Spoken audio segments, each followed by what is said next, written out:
And welcome everyone to today's Kindergarten Matters session, the sturdy bridge ensuring a seamless transition to kindergarten. I am so excited that all of you could join us today as we explore one of the most crucial steps in a child's educational journey, the transition into kindergarten. This transition is a significant milestone for both children and their families. It marks the beginning of formal education and sets the stage for future academic and social success. Research has shown that a smooth transition can greatly influence a child's attitude towards school, their ability to build relationships, and their overall confidence in a new environment. That said, what does a smooth transition consist of, and how can we implement supports that make students, families, and communities feel well equipped for the shift in their lives?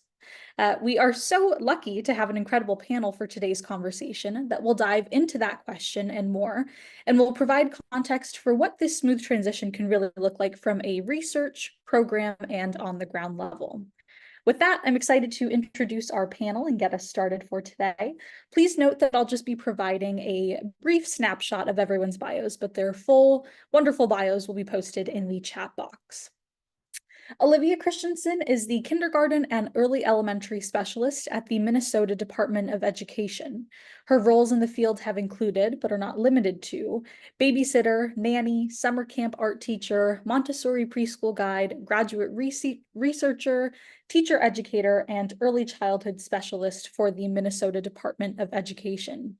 Olivia supports kindergarten and early elementary related initiatives across the agency. She is passionate about the value of early childhood education and is committed to supporting the field in ways that promote equity and justice.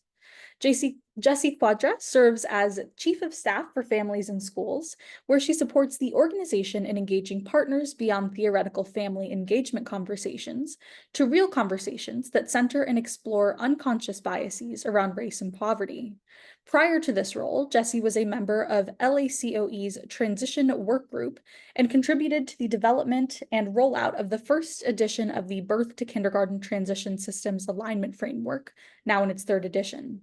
Jessie also served as the Family Engagement Manager for a Head Start Birth to 5 grantee in Southern California, where she led the development and implementation of a comprehensive transition services system, engaging parents, local school leaders, and community-based organizations. Sharonda Johnson currently works as a learning engagement coach with the South Carolina Department of Education, partnering with districts and schools to support families with early literacy development. Sharonda has been in education for over 20 years, beginning as a first grade teacher at the same elementary school she attended as a child. After 12 years in the classroom, she embarked on a journey to share her passion for literacy and learning as a school-based literacy coach. Janice Kilburn is currently the school transitions team lead at South Carolina First Steps. She has worked in several settings that focus on education and child development, including school psychologist, school administrator, visiting professor, and education consultant. She thoroughly enjoys taking great programs like the Countdown to Kindergarten program and figuring out ways to make them even more awesome and accessible. And Stacy Ehrlich Lowy, apologies, Stacy, your bio got hidden from me right there. Let's see.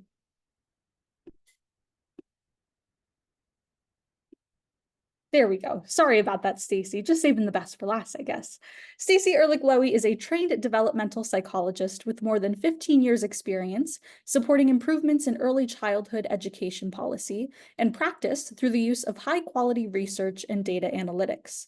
She takes a collaborative approach to her research, focusing on research-practice partnership to ensure the work is directly relevant to practice and policy decisions.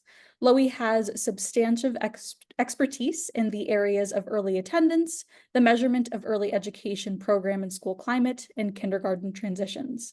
Relevant for today's discussion, she was the principal investigator and project director for the OPRE-funded project Understanding Children's Transitions from Head Start to Kindergarten. And finally, I'm excited to introduce our moderator for today's conversation. Paula Grubbs is a technical assistant specialist at the Frank Porter Graham Child Development Institute at the University of North Carolina. Her current projects include the Early Childhood Technical Assistance Center, Kindergarten Sturdy Bridge, and the North Carolina Data Government Project. Paula has more than 30 years of experience serving young children with and without disabilities and their families, administering publicly funded pre-K programs, and preparing personnel to serve children with disabilities and their families. Again, all of these great bios will be posted in the chat box, so you can refer back to them. But on that note, I am excited to pass it off to Paula Grubbs to get our conversation started and act as moderator. Hi, everyone. My name is Paula Grubbs, and I am delighted to be moderating this amazing panel today. As Sierra said, I serve at Frank Porter Graham Child Development Institute at the University of North Carolina at Chapel Hill. For more than 50 years, Frank Porter Graham Child Development Institute, or FPG, has served as the scientific bedrock for child development. This includes the Abecedarian Project, one of the most famous longitudinal studies in the field, which continues to demonstrate the long-term benefits of high-quality early care and education on academic, social, and health outcomes. We at FPG generate knowledge, inform policies, and support practices to promote positive developmental and educational outcomes for children of all backgrounds and abilities from the earliest years. We support state and local programs serving hundreds of thousands of children with and without disabilities in every U.S. state and territory, improving the quality of life for our nation's most vulnerable children and their families. My work at FPG includes the Kindergarten Sturdy Bridge Learning Community, a project funded by the U.S. Department of Education. The Kindergarten Sturdy Bridge Learning Community was created in response to the current challenges that schools, children, families, and communities are experiencing as a result of the COVID-19 pandemic, but also to support the U.S. Departments of Education's efforts to focus attention and resources on this critical point in a child's education when they enter public school for the very first time, and ensure that all children, including historically underserved children, such as those from under-resourced backgrounds, children with developmental delays or disabilities, and young English learners, experience success in kindergarten. Today, our panel is going to focus on the ways in which we can support children, families, and their teachers as they transition into kindergarten. The success of this transition has lasting consequences, as the kindergarten year is considered a critical developmental period for shaping children's short and long-term well-being and learning. Children, families, and their teachers may struggle during this transition as they're experiencing dramatic shifts in both the environmental experiences and expectations. Today, we'll think together about ways to ease this transition and, in turn, promote children's school success. Supporting children's school success in this pivotal transition point requires collaboration across multiple systems. So we hope you see that today. During our time together, you are going to hear perspectives from national and state leaders working to support children, families, and teachers.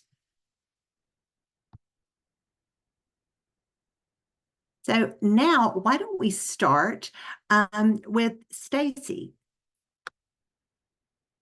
Stacy, I'd love it if you could talk a little bit about the Head Start to Kindergarten Transition Project.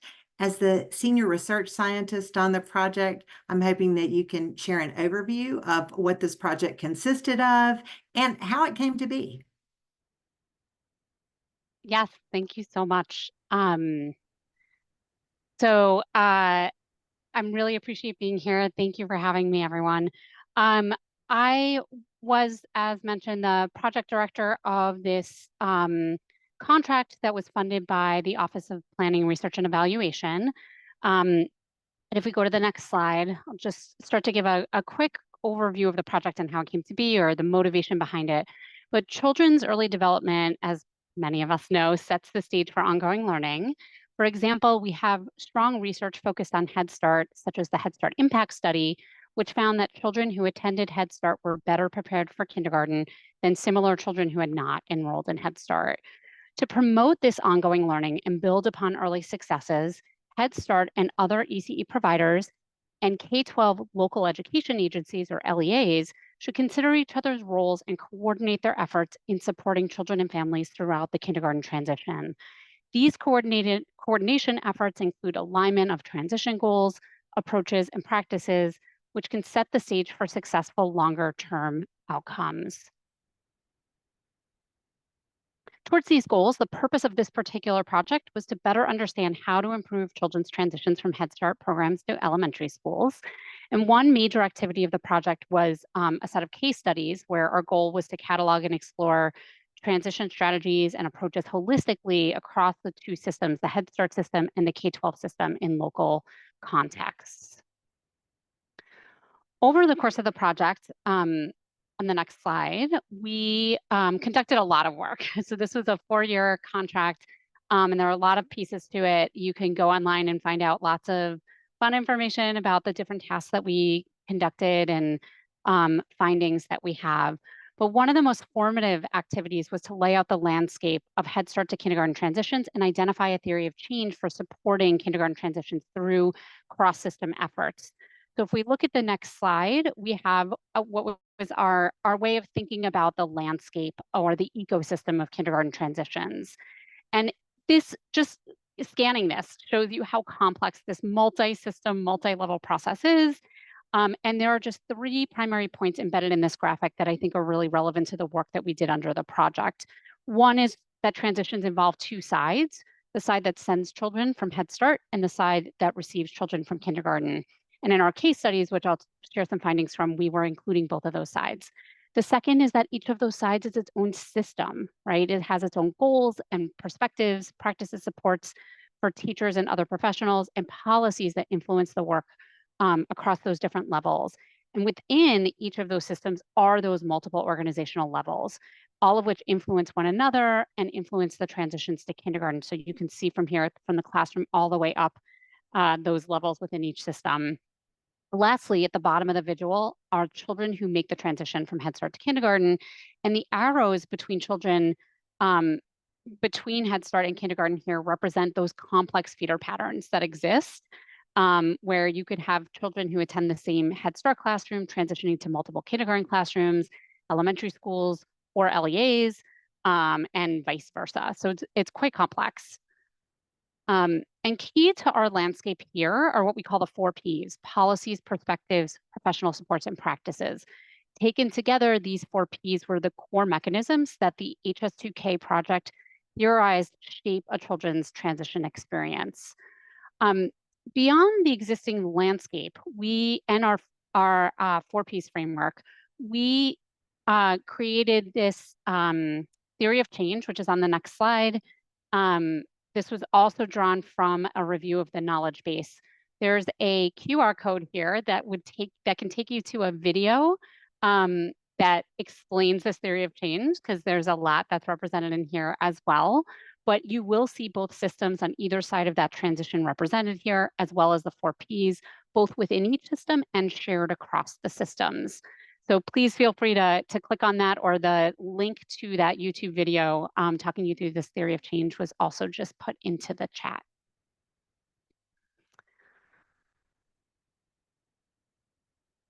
So that's a good overview of just what our approach was for this project.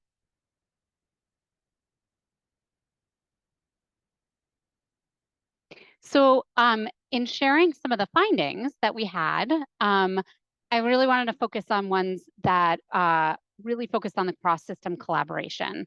And our case studies are the best to look at that. These were the primary topics that we were asking about within a comparative multi-case study. Those practices and strategies, relationships, cross-system collaboration, facilitators and barriers to those collaborative efforts around supporting kindergarten transitions, and the implementation of strategies and perceived outcomes. In this particular part of our work, the case studies themselves, we had cases that consisted of, on the next slide, one Head Start program and one partner LEA. This pre-existing relationship was the most important selection criteria for us. If we click through, we can see that there are a couple of other selection criteria, such as geographic location, urbanicity, the different types of feeder patterns represented at the sites within these partnerships, and community demographics.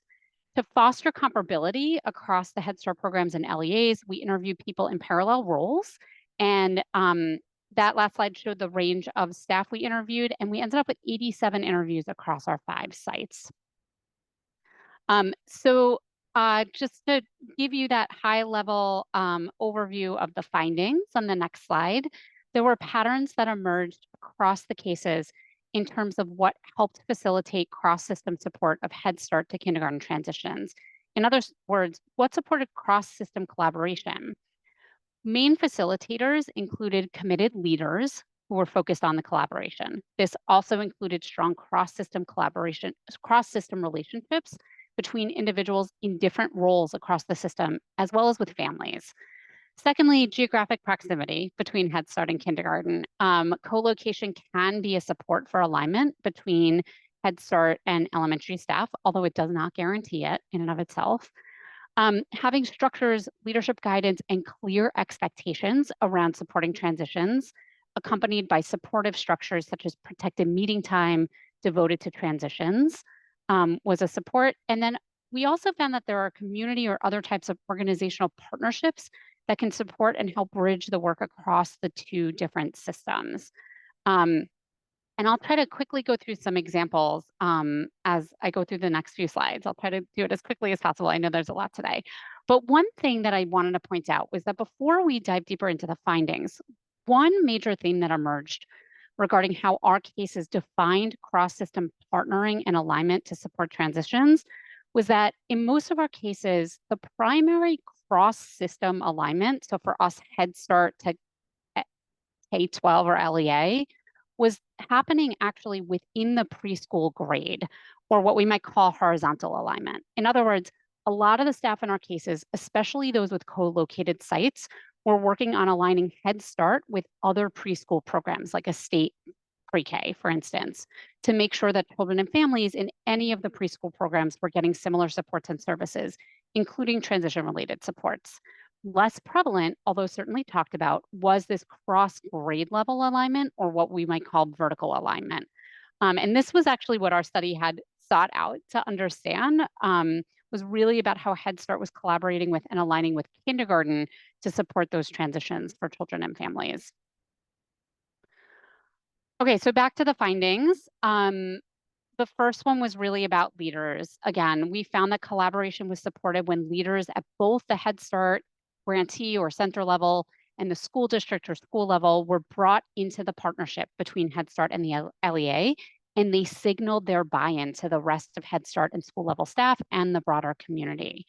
So really in places where leaders were committed to the partnership and focused on collaboration, providing those supports were more consistently implemented or sustained without placing that burden solely on individual staff's initiatives.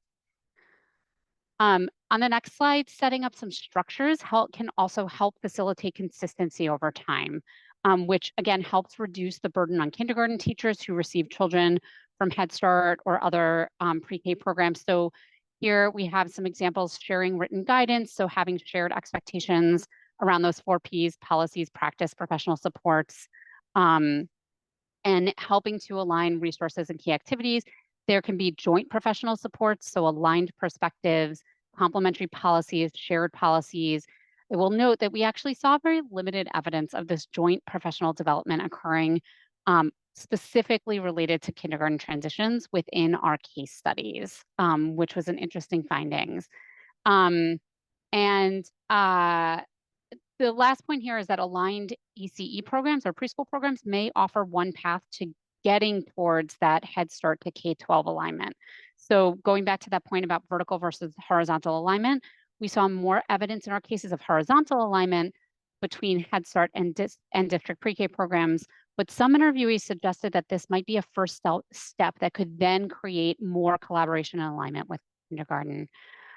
This slide just gives an example of one place that had an MOU in place, a very, very clearly articulated set of agreement around supporting transitions. And this is an example of the type of information that was included in that MOU, which really helped staff feel like there was some clear guidance around the partnerships and how the two sides would work together to support kindergarten transitions. On the next slide, there's examples of shared professional supports that we heard about, state-sponsored trainings and coaching being available for both Head Start and kindergarten teachers, for example. There were some joint PD opportunities. They just were not usually specifically focused on the transition itself, although that might have been embedded as part of broader joint PD opportunities. And then on the next slide, we have examples of different meeting structures that took place. So each of our cases had different meeting structures set up to support the partnership, alignment, and transition specific planning and efforts. There were some situations where there were some teacher-to-teacher meetings. Most ended up being Head Start with other preschool teacher meetings. Again, speaking to where that alignment work is happening. There actually was a lot of the partnership related meetings were occurring at the administrator level, which was really interesting. These were case studies of partnerships, but meetings that helped manage co-location and functioning between Head Start and other pre-K programs, aligning partnership and institutional priorities, and maintaining and negotiating the partnership itself. And very quickly, I just want to nod to system intermediaries. So on the next slide, we had an example in one of our cases where there was this intermediary agency that really played a very key role in bringing together the Head Start and the K-12 sides. They fostered the alignment. They would organize cross-system transitions data exchange, facilitated shared professional development. It was pretty unique, but it was really supportive in that place. And then we also heard that there were other community partners that could serve as systems brokers, especially between the systems and parents. So one last thing I wanted to share is that there certainly are barriers. We all know this. This is not all sunshine and roses in working together to support transitions and bringing together these two systems. The perspectives of key players across the systems didn't always match. Sometimes we heard about differing definitions of what it means to have a successful transition, characterizations of when the transition periods and milestones begin and end might differ across the systems. Certainly conceptualizations of what it might mean to be kindergarten ready, whether that's social emotionally focused versus academic focused priorities, and notions of what information would be useful to collect and share across the systems. We heard very different voices there. And here on this slide, you can see some of the things that we heard about as fostering those alignment efforts, right? So having shared curricula and assessments, having that shared professional development across those systems. Co-location, as I mentioned, can really provide opportunities for spontaneous interaction and observations, but it alone does not guarantee that alignment or collaboration is going to happen. And then, as mentioned earlier, written agreements can help with establishing shared goals and perspectives around successful transitions. So on this slide, you can see we have a full report of these case study findings, and then we have the short research brief on the side. We also have a whole host of other products that have come out over the course of this work. So I know I went through things very, very quickly today, but there's a lot of materials out there that you're welcome to browse. The link, a bunch of links have been going up in the chat. And so I welcome folks to go explore them and reach out if you have any thoughts or questions.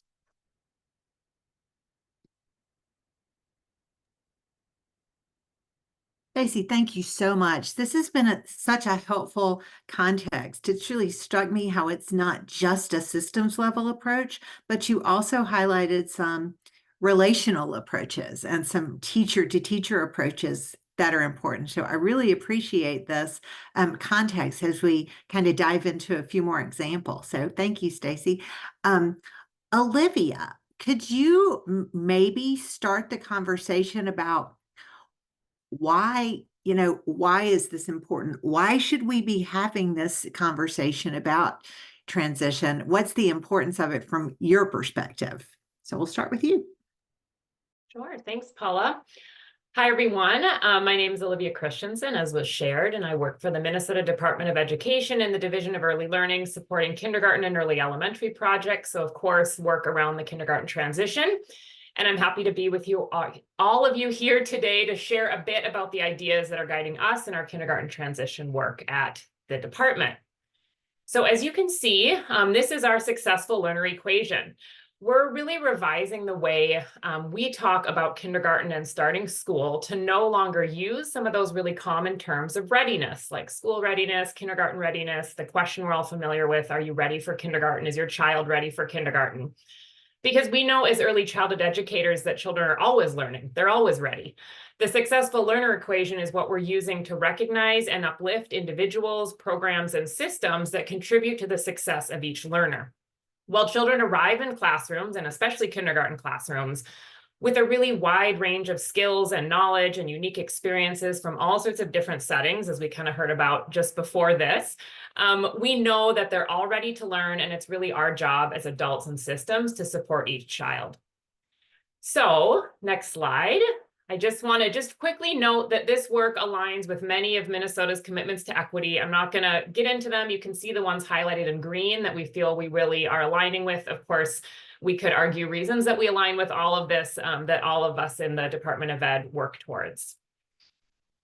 So, one of the reasons we're making this shift from the use of the term and the concept of readiness and moving towards the use of the successful learner equation is because the language we use matters. The words we use influence our perceptions and our beliefs about the world around us, and our perceptions and beliefs influence our behaviors.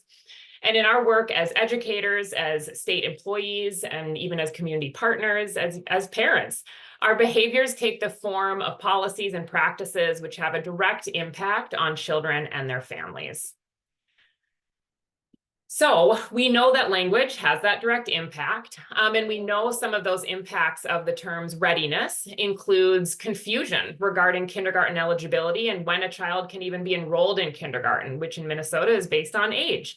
And we know this is often true for many families new to our state, new to this country, and even just families with their first child entering the K-12 system, trying to figure it all out.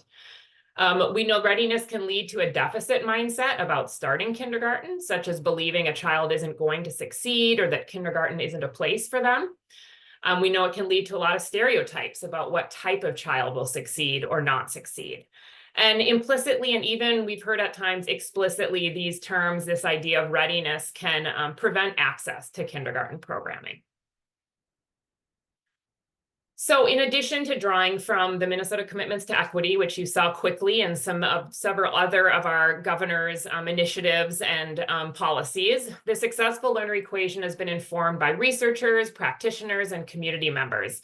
And the input we've received from these Minnesotans led us to highlight a number of beliefs and values that guide our work with children and families. And I'm not going to read through every point on this list. You have access to the slides. And I'm guessing these are beliefs and values that many of us all share as well.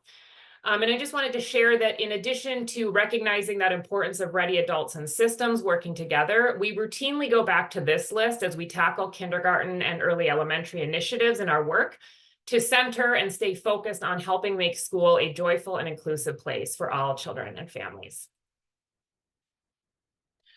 So we always like to clarify this message and this language, the successful learner equation language, as it relates to other similar topics. And here's just a list of examples, ways we hope to avoid any confusion or concern about why we're moving away from this to more asset-based language that supports all students.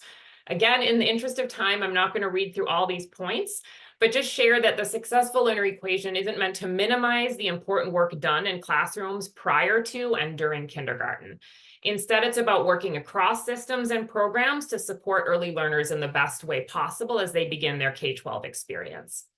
I do just want to point out the first one that is saying that we are not trying to say that all families have to enroll their child when age eligible.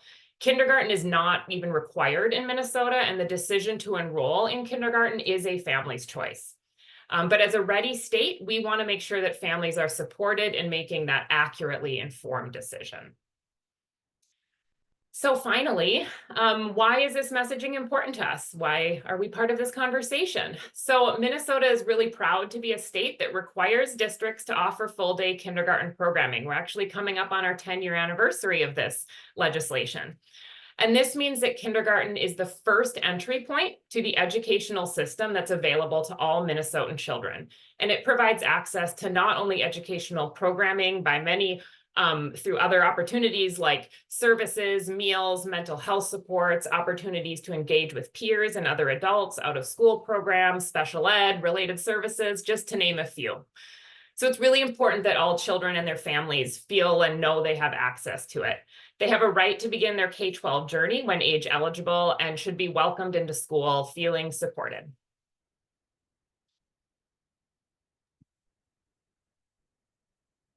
Thank you for that. I'm seeing in the chat a lot of folks are resonating with your thinking about readiness as a term, that schools should be ready for children. So I think that resonated with a lot of folks. Janice, I know in your work as a transition specialist, you spend a lot of time thinking about these issues. So what is the why of why this is important to you?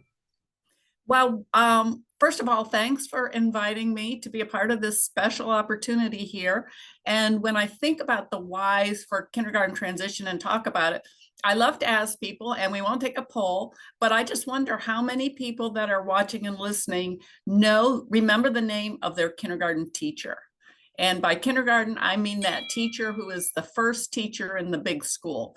For some young people, that could be 4K teacher. For some people with couple more years under their belt, maybe they didn't start kindergarten until, or maybe they didn't start school until first grade. But in my own unscientific poll, I'm finding that 70 to 80% of adults, anywhere from aged in their 20s up to their 70s and beyond, can remember the name of their kindergarten teacher. So I think that really speaks to how important that transition is. And if you don't go by that, we have research that shows that kindergarten transition is a big deal. 1/2 to 3/4 of children were found to have some difficulty, with 16% having serious problems. And there even is biological evidence. You might know that cortisol is called the stress hormone, and it's easy to measure in humans.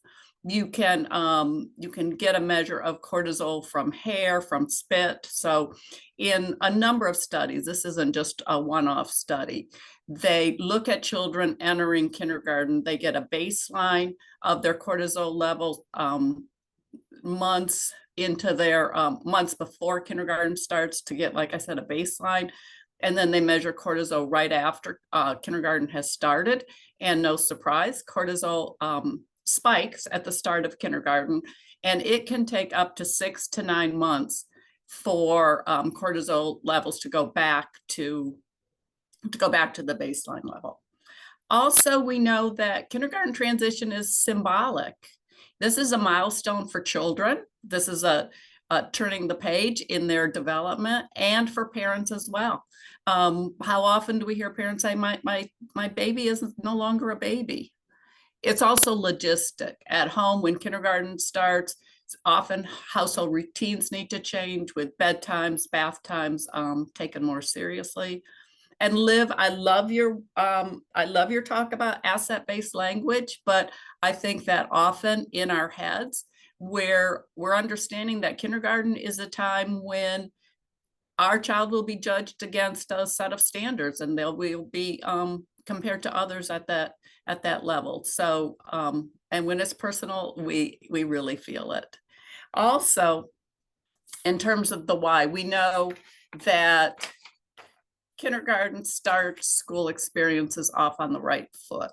Here's the opportunity to set the stage for building family school partnerships that are so essential, we all know, to early school success and everyday school attendance. And also, research shows that the gaps that there are in, especially in achievement and attendance at the end of kindergarten. Unfortunately, not only are they substantial, but they tend to persist through elementary school and beyond.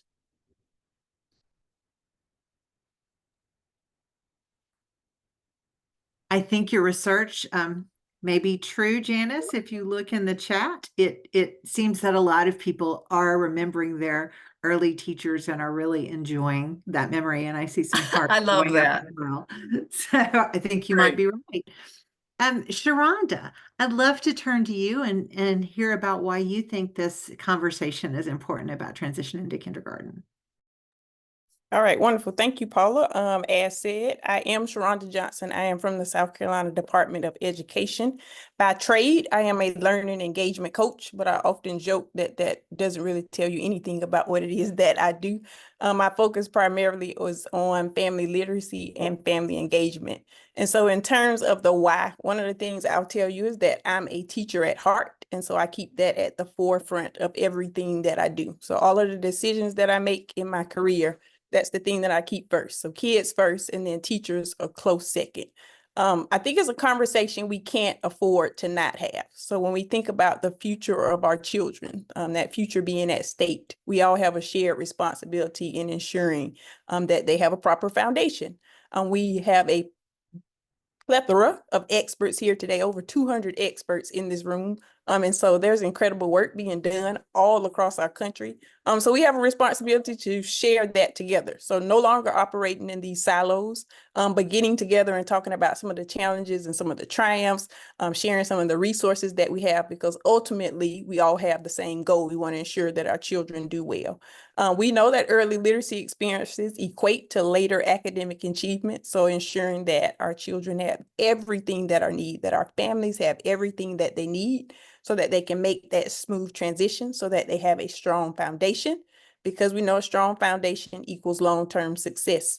When I was a school-based literacy coach, one of the things that I used to tell my pre-K teachers, I used to call them the MVPs. And I used to tell them, none of this happens without you. So we don't get third graders, we don't get fourth graders, we don't get fifth graders that can read and write without you. So ensuring that our children have a strong foundation in literacy and math and communication and all of those things are important for their long-term success.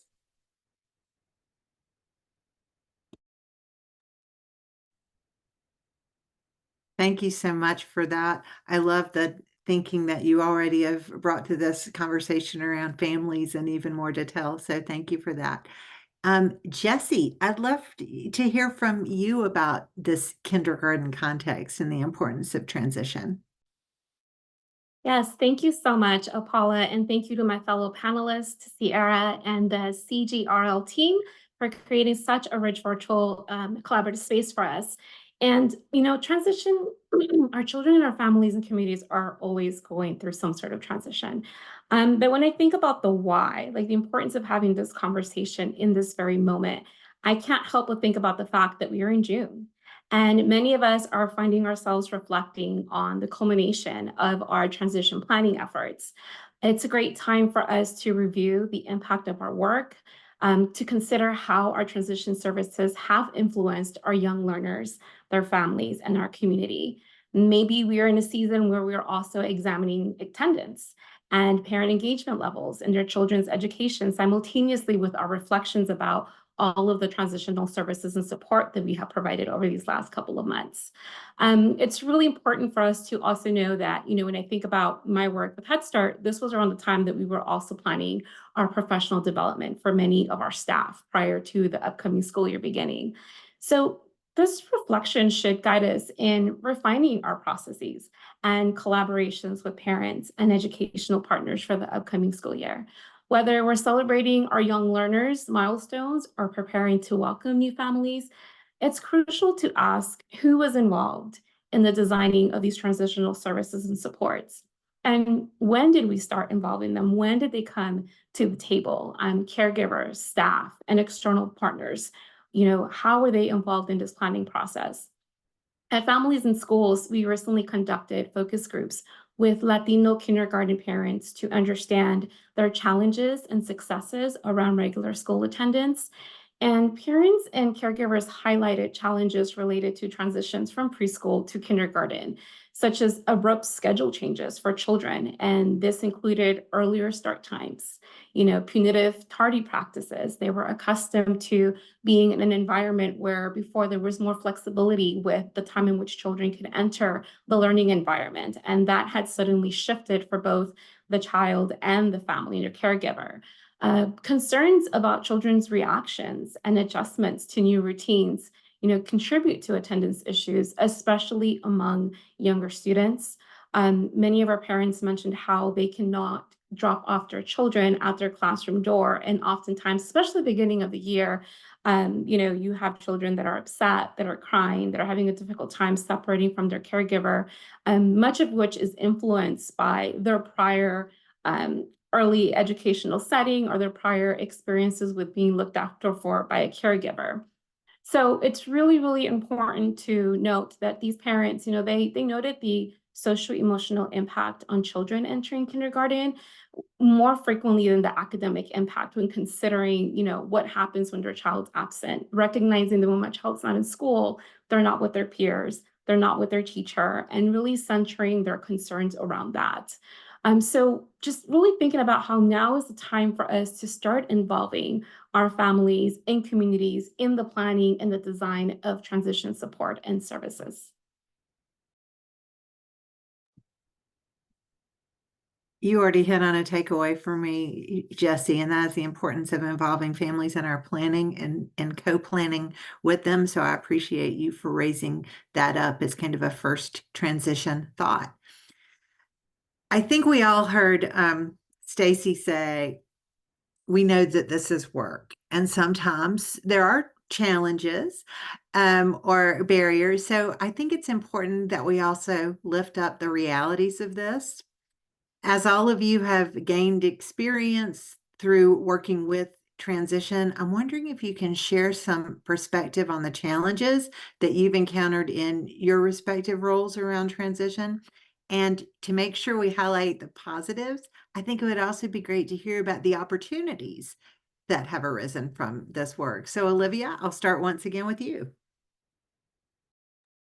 Sure, thanks. I'm happy to talk about the positive stuff first. So we really wanted to be sure that our message was reflective of the realities of Minnesotans. Moving away from readiness, as we've talked about, has a lot to it. And so we wanted to make sure that we were responding to the realities of Minnesotans and that we were sharing it in a way that both encouraged change and promoted partnership, while also really being sensitive to those challenges that systems and programs face.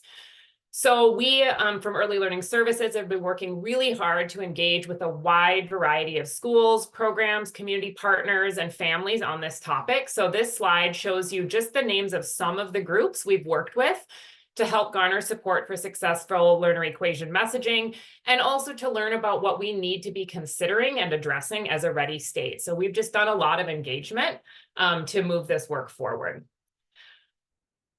Overall, the response has been overwhelmingly positive.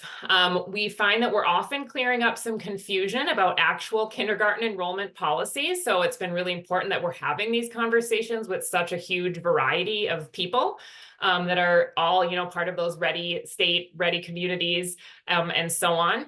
But we found just in general a lot of collaboration in these conversations across programs, settings, demographics, geographic location, and more. So we pulled some of our favorite quotes to share with you today. We also know there's a lot of work to be done. For the past several years, we've conducted a kindergarten teacher survey and asked specifically for feedback on this revised messaging. The majority of those kindergarten teacher respondents always agree with the statement. When they don't agree, we ask them to kind of expand on why. And a general theme that we're hearing from teachers is often a feeling that they are going to be left alone to do this work, and that the system they're part of does not set them up or the children up for success. So really looking for partnership. So even this feedback just brings us back to the successful learner equation and the job we all have to work together. Of course, schools and teachers cannot do this alone. So in my work at the state, we're using the successful learner equation and this image to really dedicate time and space to listen to our partners, to pay attention to the field, then to reflect back on how the state can be more ready, to identify where we can provide support, make improvements, and seek collaboration with other entities. It's not a simple fix. It'll take time and effort to build meaningful collaboration across all of these entities and to change our language, to change our mindsets, policies, and practices. But through our engagement, we know that there is most excitement and agreement, and that this change is possible. And we really have just gone back to the fact that we have to start somewhere. Thank you. I like how you framed your challenges as opportunities and kept that in the positive. Why don't we, Janice, could you share a little bit about the realities that you've experienced in this work? I will talk about the realities, but like Liv, I'm going to concentrate more, I think, on opportunities. And just as an introduction, I wanted to say that I work for South Carolina First Steps, so I'm not with the Department of Education. And we are a state agency and also a 501c3 dedicated to early childhood development. And so kindergarten transition is a piece of the important work we do.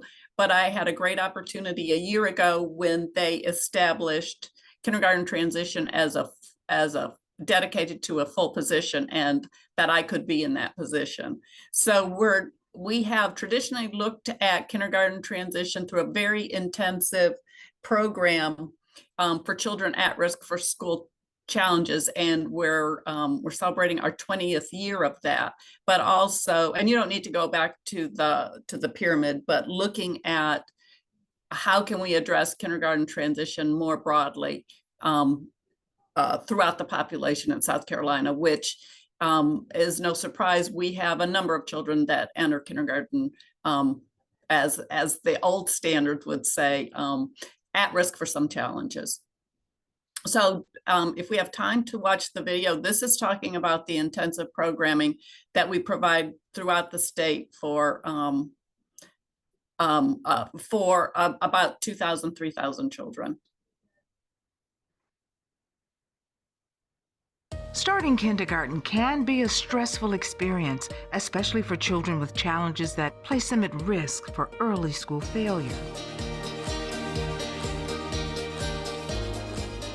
Countdown to Kindergarten eases this transition and promotes long-term academic success by engaging children, families, and teachers in a series of one-on-one visits during the summer before school begins. Countdown to Kindergarten gives me a chance to go into the child's home. I can see what their home life is like. I can see things that they need, can better prepare them for when they come to school. Teachers complete 6 visits with each participating family, 5 in the family's home, and a final visit in the kindergarten classroom. While I'm working with them, it lets me know the things that they can do on their own individually, because I'm already making notes in my mind so that I know what they can do, and I can build my curriculum for them when they get to school. I already have a plan for each of them individually. Countdown to Kindergarten works by developing the strong relationships and mutual understanding among parents and educators that we know is critical for kindergarten success. Countdown to Kindergarten had me prepared to know what I can expect from Marley, what level he needed to be on, and what I could do to help him as far as going throughout the kindergarten. It relieved a lot of stress on me knowing that he's in safe hands.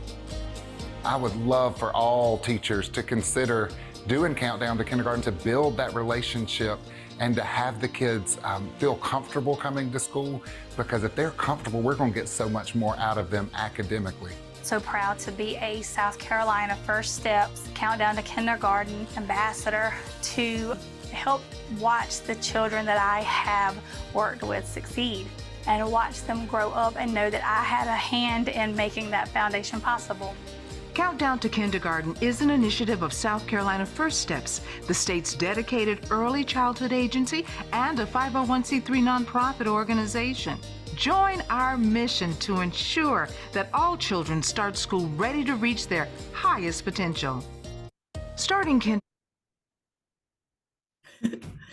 So when we think about the importance of community partnerships in kindergarten transition, First Steps is them. We're located in every county in the state, and they administer this program. So you can see That countdown has grown over the years. In 2022, we introduced countdown to 4K because we know that for so many folks, that is the big entry into the big school.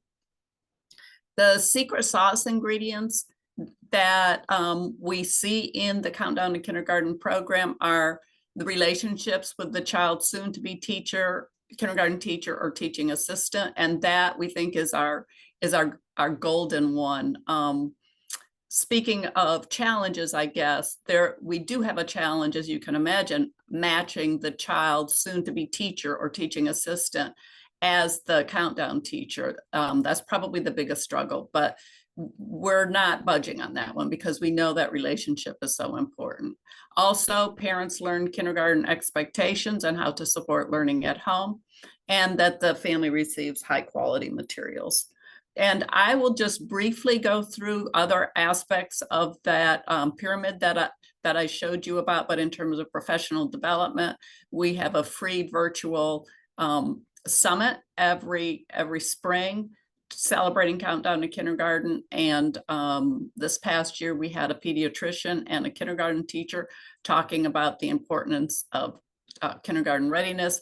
We fund community events where we like to see as many of those secret sauce ingredients embedded into the events as possible. And then we have universal messaging. And so that we have a website, Countdown to Kindergarten SC, that families and teachers can get valuable resources. We're really proud of this publication that just came out called Ready for Kindergarten. And we have a social media campaign counting down the 10 weeks to kindergarten with encouraging tips.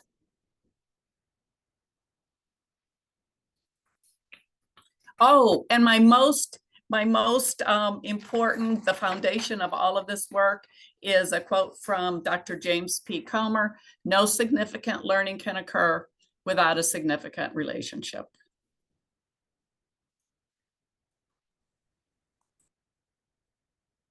I like to think it's all about relationships.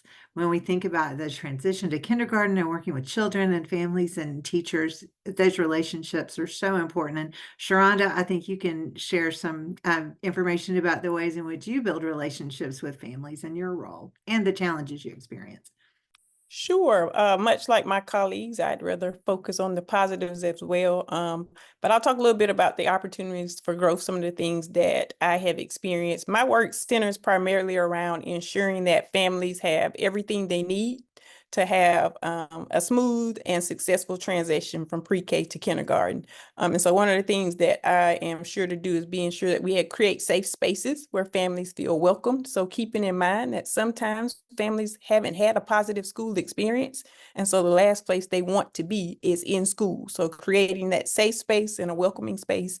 Also keeping in mind that a skill gap, the idea of a skill gap sometimes versus a will gap. And so sometimes it's not necessarily that parents don't want to do something, it's that they don't know how to do something and they're not sure how to articulate that. So that's something I've had to kind of keep in mind.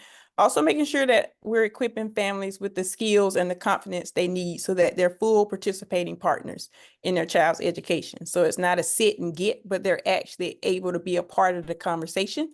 Time, of course, is always a challenge because there's so much to do and so little time.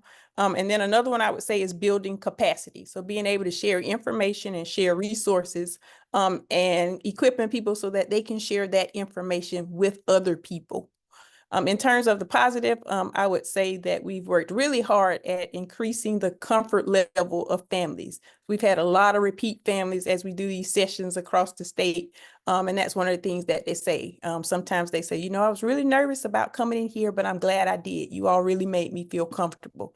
I've had an opportunity to collaborate and meet so many people from so many agencies and so many organizations. Also the relationships that have been formed. So the relationships that I've been able to form with families, the relationships that I have been able to form with districts and with schools, I would definitely say that is a positive. And then the one that I'm most proud of, I say that impact matters. Since we began in October of 2021, we have had over 400 sessions and we've been pleased to serve over 7,000 families. And so I'm most proud of that. Wow, that is a tremendous opportunity. That is a lot of working with families in the time that you've established. That's amazing. Jesse, I'd love to hear from you, and I'm not going to say challenges this time. I'm going to say opportunities because I think that's how our panelists are thinking about this. But please tell us what you think about this. I think one of the biggest opportunities that we have is the fact that we are all working towards a common goal. We all want to get our young learners, their families, their communities, our K through 12, pre-K through 12 educators prepared for the transition and just the magnitude of stuff and diverse of stuff that comes with it. That we're all looking towards that end goal. It's just the way we're going about it can look different. And so I always like to ground myself in that opportunity and work from there.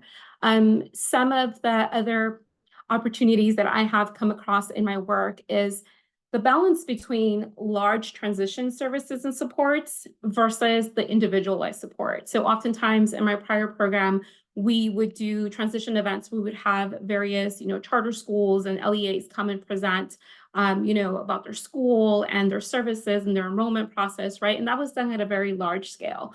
Or we would, gather with community-based organizations materials for supplies to give to students as they transition. So that's another large scale, work. But what about the individualized support that is very specific to some of our young learners and their families? Thinking about children who have IEPs and transitional IEP process. And so for our staff, it was always, how do we balance these two things? How do we document these two things? How do we build capacity for both of these things? That also brings me to isolated transition support processes. I know in my prior program, we had the health team working with families around securing, health requirements and immunizations and baby checks. And then we had the disabilities area working around IEPs, and you had family services. And it came to a point where we were like, the parent is hearing from so many different individuals. We need to streamline this process. And so we were able to successfully put a process that would document all of the support that we were providing to both young learners and their families, centralize it in the database so that we all had access to it, and also centralize a point person for the families. And that was something that we also shared with our local LEAs, with our school principals and kindergarten teachers about how can they also streamline some of the various contacts that they need to have to prepare young learners and families as they transition into the pre-K to 12 or K to 12 space. And the variety of programs, like our young learners, enter kindergarten from numerous early education and care environments with very different experiences and needs. And so how do we support our kindergarten or even our pre-K teachers to know what those experiences have been like and utilize that information to really individualize the support and care that they provide our young learners and their families. One of the things that I think about locally was LACO's, the Los Angeles County Office of Education transition framework, which, as was mentioned, I was a part of. And what was really great about that process is that different educational partners, from parents to teachers, community-based organizations, came together and looked at the transition support services that were being offered through our own lenses and our own experiences.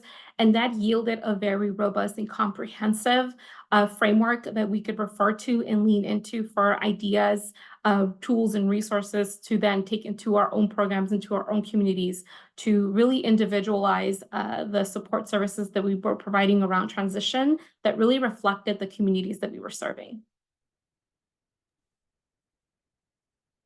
One of the notes I jotted down as you were talking, Jesse, was this idea that systems and making sure that we are aligned both horizontally and vertically is so important.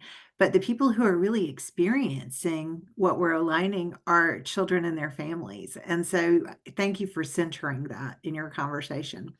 Before we go into Q&A, and I don't know if anybody on here can believe we've already talked about this an hour. It's been such a wonderful conversation. So we do have time left, don't worry. But before we go into our Q&A, I'd like to ask y'all one more question. And what I'd like to get a sense of is your perspective on what can be done to support members of our community who may need additional supports or resources in this transition, whether that's because of a language difference or socioeconomic factors or differences in experience. As you said, children come from a lot of places into kindergarten, whether it's disability or specific individual needs. What are your thoughts about supporting these kind of individual challenges? And Olivia, I think I'll start again with you, if that's all right. Of course. So I'm excited. I'm going to try to move pretty quickly through these slides, but I do want to share with all of you some new resources the Minnesota Department of Ed has published to provide guidance and support to programs, schools, and communities on that kindergarten transition. And what I think these answer your question, Paula. These new resources were all community-led. So we really wanted to create tools that were reflective of Minnesotans and the characteristics and needs of our communities. So really by the community and for the community. I think they're a good example of collaboration between states and communities to support schools and programs. Again, that successful learner equation partnership. So this is our kindergarten transitions webpage, and I'll try to speed through talking a little bit about each of these. The next slide talks about the Transitions Action Project Community Planning Resources, which are lovingly called our TAP CPR. And this was really an effort to create tools for transition teams to coordinate and collaborate across systems. So some internal work. I worked with our Head Start Collaboration Director. We worked together to convene 7 different transition teams. You can see here from across our state and a lot of different program representation. They reviewed and categorized over 62 transition materials from Minnesota and beyond.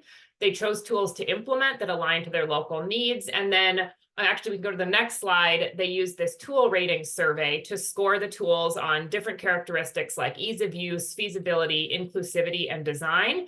And then that helped the contractor know what tools to work on and to fine tune. So the next slide shows that we have 7 documents and a video that were created. These are all organized around the components of the successful learner equation.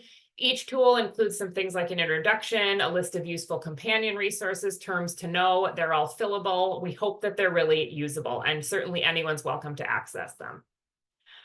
The next one is a really cool project that was supporting our African-American families and the transition to kindergarten. So the state of Minnesota is getting increasingly diverse, yet we have some really persistent opportunity gaps. Just in May 22, the Urban League released this report called the Minnesota Equity and Action Framework, which lays out a plan to help improve education in our state. All these points listed are really important, but I'll highlight 4 and 5, which is about embedding cultural competence in system-wide educational practices like the transition to kindergarten, and engaging and partnering with parents, families, and community allies in this work. So this project was facilitated by Dr. Nicole Logan-Jones, a partner in our community, and she convened 13 individuals representative of our urban African-American community in Minnesota, and also representative of experiencing that transition either as an educator, as a parent, as a community member. And we didn't have any preconceived ideas of what we tasked them to create. It was really about thinking about what they wanted to share about their communities with our schools and programs. And you can see the implementation there. I won't get into those details. So through this process, the group developed an extensive compilation of all resources, all centered on their defined ecosystem of the young child. Materials are broken into several components of the ecosystem. So each area includes some context, lovely videos, reflection questions, conversation prompts, effectiveness rubrics, and additional resources.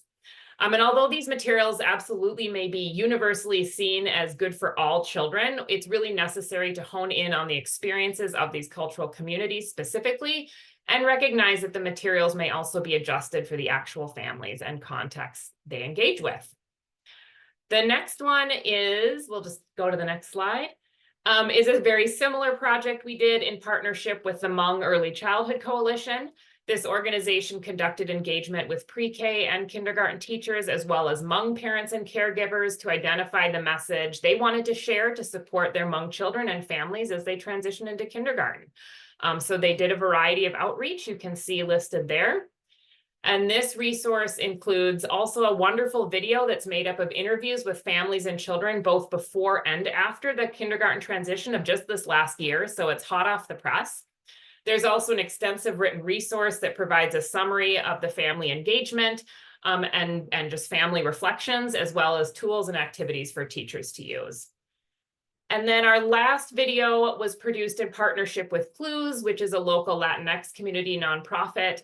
And this is a Spanish first video with English subtitles, highlighting the importance of the transition to kindergarten and the start of school from that Latinx perspective. And I should add, these were all supported through our preschool development grant as well. So that's all I have. So thank you so much. I hope you're all able to access these tools and use them as well and make the most of it. Thanks for having me. Thank you so much. I think a lot of folks are going to be accessing those. I know I'll be clicking on those links. Janice, I'd love to hear from you in thinking about specific support that you provide.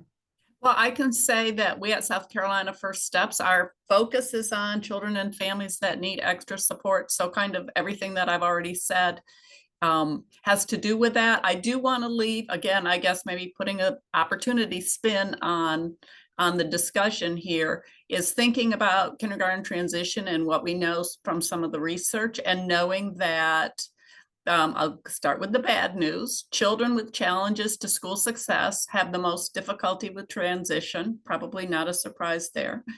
Children with challenges to school success are most likely to attend schools that don't provide those transition supports.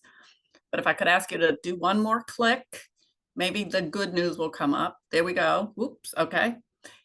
Children with challenges to school success are the most likely to make substantial gains for transition support. So I think that really speaks to the bang for the buck idea that we can get, that if we concentrate on those children and those families with providing them solid transition supports, that we're going to experience successes.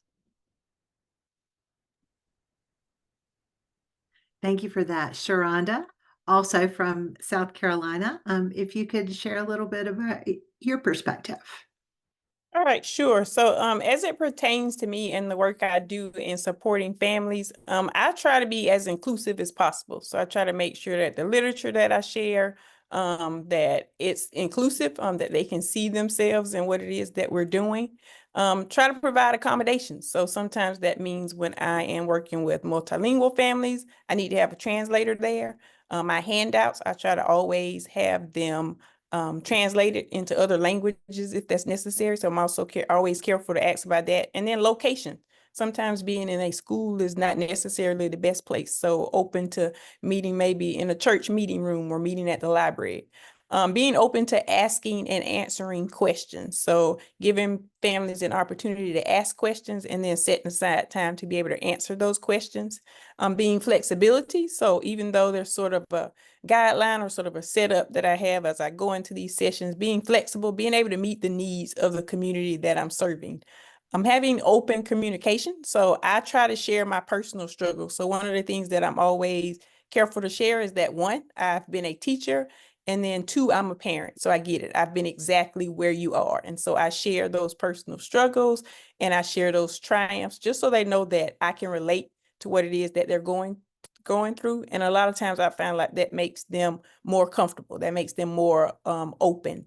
And then another way that I try to be able to support all communities is connecting them with other resources. So that's another reason why I think it's so important that we work together, that we share the responsibility, because we can share resources across the board. So being able to connect them with things that they need that are even outside of our agency.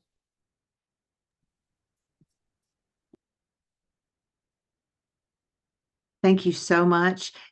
Jessie, we'd love to hear your perspective. I love what Sharonda just shared around, personal stories and narratives. That's really, really powerful. That's one of the things that I have found has really aided us in building relationship with our families that we're serving, is to have staff, myself included, encouraging staff to share some of those lived experiences, because it really resonates with families when they are in community with one another and they're hearing this from one another. And that brings me to my next point, is that I have seen in my work the wealth that comes from having parents support parents whenever possible. I know that various families have different structures that may not always allow them to step into the spaces that they want to. But for example, one of the things that we've done is in our prior program, we had some of our parents make a video to help other parents on how to navigate the online app or platform that we were utilizing between parents and teachers to communicate. It didn't come from us. You know, we had made videos in the past. The platform had tutorials available, but it really wasn't until it was a parent on the screen talking about how they learned to navigate this app and giving some tutorials and tips that we really saw a shift in difference. Myself being a parent, you know, with my children's school, I volunteered to do the school tours. And so instead of staff, the parents got to talk to another parent. And if there were questions that were just outside of my scope of work, you know, I would say, that's an awesome question. Let's go talk to, you know, the front office, and, or, hey, this is going to be covered, you know, at the evening event with the principal. And so just really leaning into your community and your families and giving them spaces to be with one another and learn from one another and share the glows and challenges that come from being a parent and supporting your young learner in, you know, at home, and also in making this transition and what's coming up for you. I think that's really, really key. Partnering with the community. So community-based organizations, we've had wonderful partnerships with our libraries and our librarians who have come in and leaned and used their expertise that we don't have, right, to, again, support and engage our community around transition. And I think it's also really important to tie all that we do to children's learning outcomes, and always, always center, like, you being here, this is how you're going to contribute to your child's learning. You doing this is how it's going to continue support and help your child be successful this next year and beyond. I think it's really, really important to always reiterate that to ourselves and to our families. I find that it really, really resonates with them. That's really inspirational. And in fact, I agree with what, excuse me, Sarah said in the chat, excuse me, and that is, what a powerful way to grow family leaders. And we know that if we want to have a powerful kindergarten year, family leadership is so critical. So thank you all. And thank you to every one of our panelists. This has been an amazing discussion. We do have time for Q&A. And so I'd love for everyone to come back on screen and we can kind of answer any questions that are available. Before we get started, I do want to let the folks who are participants know that we are going to be launching a survey poll in about 5 minutes. Please don't stop asking questions. We want to give you time to answer that while we're together instead of coming back. So when you see that survey launch, it doesn't mean to stop. So Sierra, how would you like us to start answering questions? I see a few in the chat. Would that be a good place, or in the Q&A, would that be a good place to start? Yeah, I think we can start. I saw that one came in, probably the first one of the Q&A box. Or actually, let's start here. So someone said, as a nonprofit worker, I'm curious to know what others have done to reach out to households where English is not the primary spoken language, but the child will be attending an English-speaking kindergarten. We primarily refer to outside resources in this case, but I am wondering if there might be some better approaches. I realize this is a question that is somewhat outside of the scope of this webinar, but appreciate any advice. So we'll go ahead and start with that one.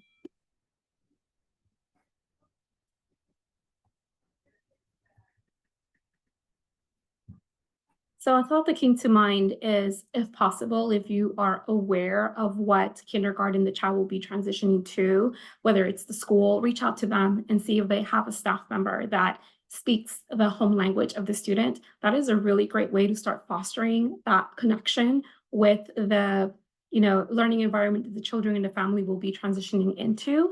And likewise, we have also, you know, leaned out to external resources whenever we don't have the language capability in-house to translate the material, to make it accessible for the family. But I really would start with reaching out to wherever it is that they're going to be going and make that connection, that warm handoff for that parent.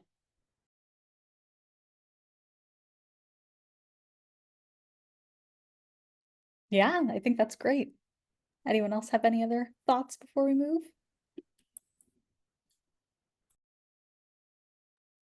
Okay, That sounds good.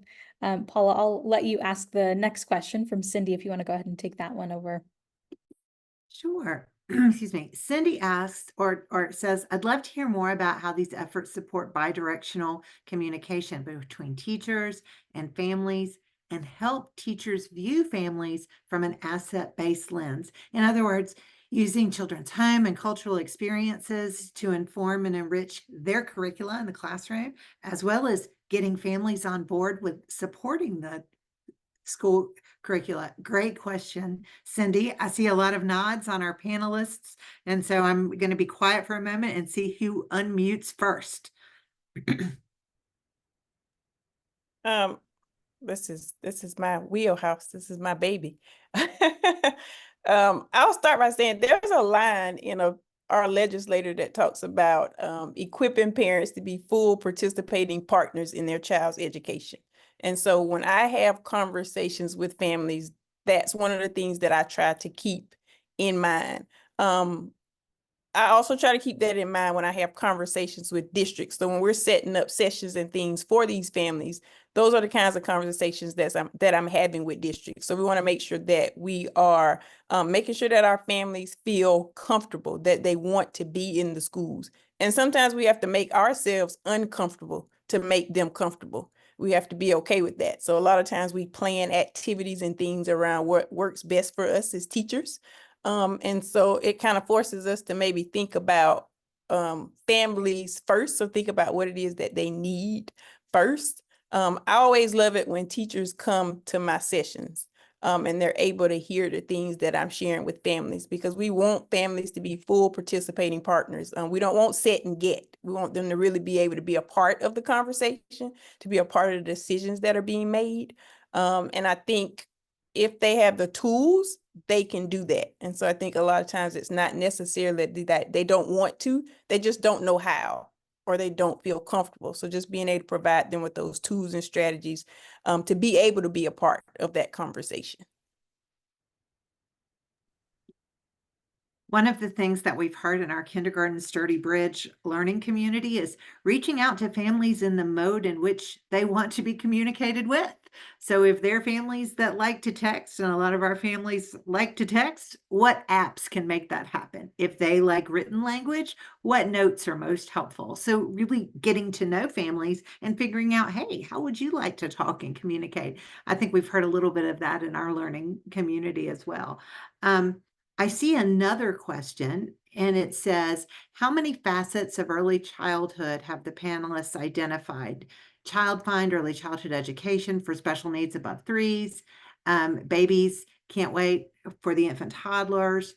Have you found any additional avenues? So I think that question is about collaborating early and with specific populations. And everyone, your poll did pop up. Again, please don't leave us yet.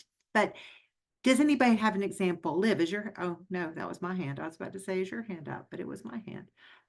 Does anybody have an example of ways in which you collaborate early and with specific populations?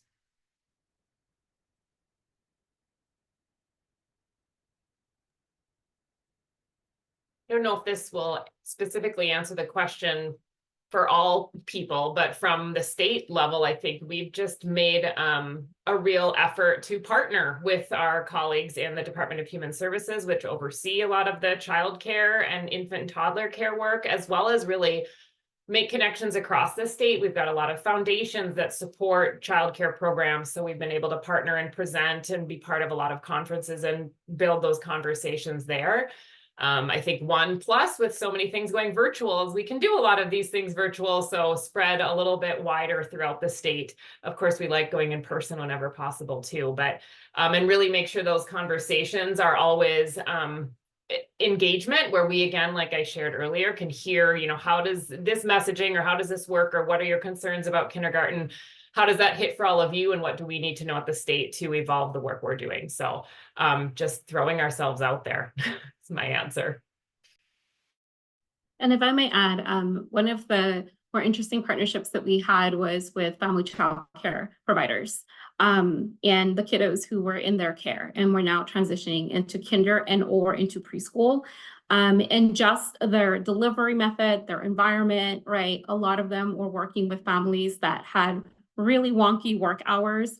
And so being very intentional and mindful about our partnership with them and having these really difficult, courageous conversations sometimes. I mean, it reminds me of the prior question that we had in terms of like biases and seeing families from a strength-based perspective. You know, as an organizational leader, it starts with me, and it starts with how I carry myself in the spaces that I create for staff to step into and be very candid about what are some of the things, lived experiences that they come with that this experience with this particular family or this child is pushing up against.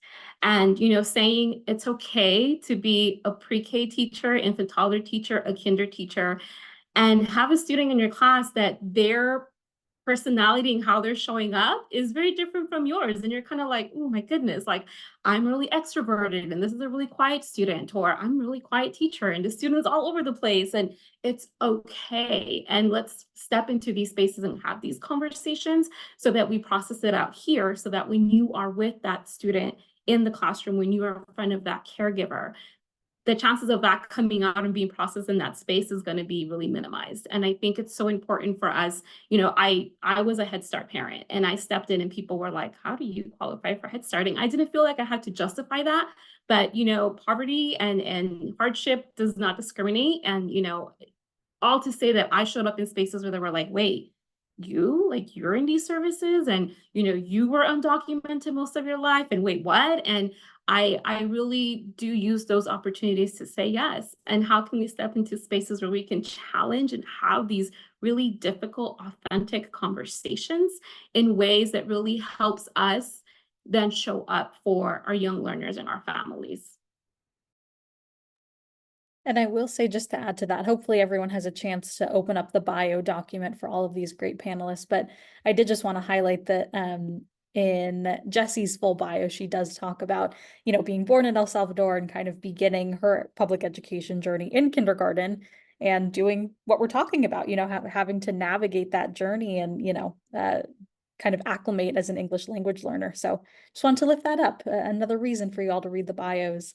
And I know we're getting close to the end of time. I did want to point out, Janice, I know there were a few folks who asked, so I figured I'd bring it up just in case there were others who were wondering. But for the folks who were wondering about, you know, the idea of home visits, a few were kind of curious about. Someone said, are the kindergarten teachers and teaching assistants paid to complete the home visits? And did the process to begin the home visits, you know, what was that like? Did it take a while to set up? And so just figured if you could share some context as well there. Yeah, sure. At this point, you know, with 20 years under our belt, we kind of are a well-oiled machine in several ways, but we have to be pretty light on our feet and pivot when needed. But yes, teachers are compensated $40 an hour. We expect each session to last 45 minutes to 60 minutes, so $40 per session.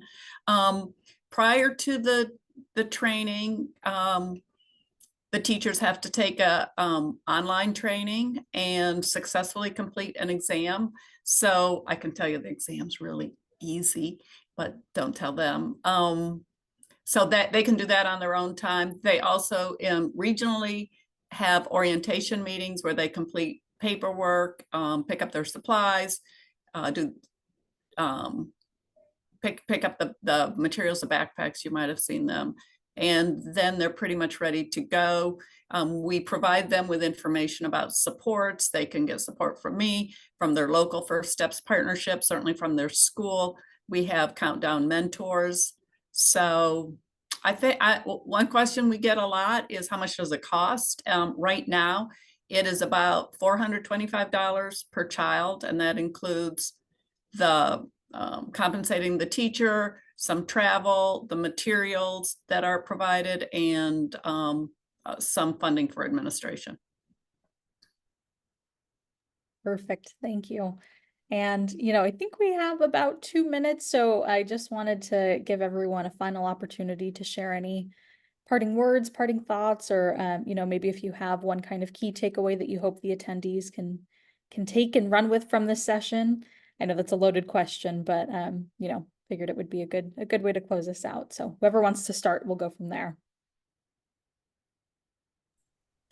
I'm going to say whenever I'm asked to join and listen to what's going on in other states, it's just awesome and inspiring. And congratulations to everybody, not just the panelists, but everybody that showed up and cares so deeply about this, because I think it's a sliver in time. I mean, kindergarten readiness starts at prenatally, but the summer before school starts is a tiny sliver of time. And I think that that's just a really important time that we can make things happen.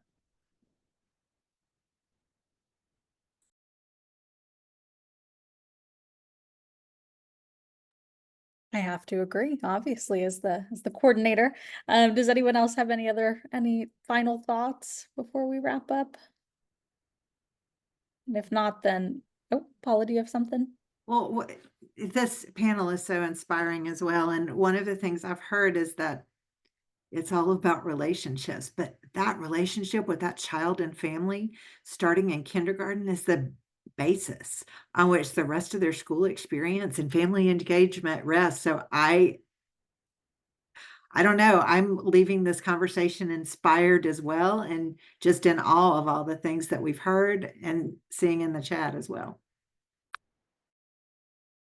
I love that, and I do agree. And I will share for everyone as well. So like we said, all of the resources, materials, the recording, all of that great information will be sent out to all of you who registered for the conversation. If this was your first session with us, then we hope you enjoyed it. And I just posted in the chat box our link to some of our upcoming sessions if you want to keep tuning in.